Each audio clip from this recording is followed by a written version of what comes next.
J'ai les chiffres là de l'OCDE. La France compte 30% de plus d'enseignants, de policiers ou d'agents du fisc par habitant que la moyenne européenne. Et quand on fait en France même par département, par 1000 habitants, on en a 40 dans le 31, c'est-à-dire la Haute-Garonne, et on en a 15 en Vendée. Alors la Vendée n'est pas sous-administrée, que je sache. Donc il y a un grand écart type. Il y a un problème d'efficacité. Je vous donne des chiffres, moi, qui m'empêchent de dormir quelquefois quand je les ai actualisés récemment avec la Cour des comptes. C'est la Cour des comptes. Elle est là pour compter. Vous savez ce qu'elle a compté? Je souhaite qu'on respecte votre sommeil. Quelques petites gouttes.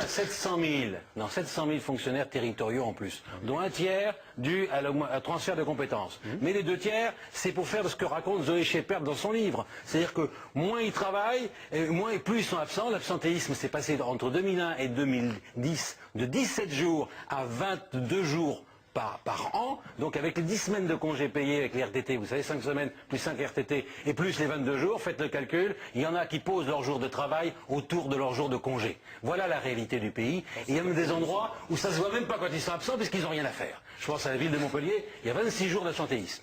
Et c'est la réalité, tout le monde le sait, mais on n'a pas le courage, parce que je termine une chose, c'est si vous voulez faire une sanction sur un fonctionnaire, moi j'ai essayé, vous faites une réflexion à une secrétaire qui ouvre pas le courrier par exemple, ou qui va pas à un rendez-vous qui était prévu, 15 jours d'arrêt de maladie. Et j'ai découvert que c'était pas prévu de faire un contrôle, les gens qui feraient un arrêt de maladie de confort.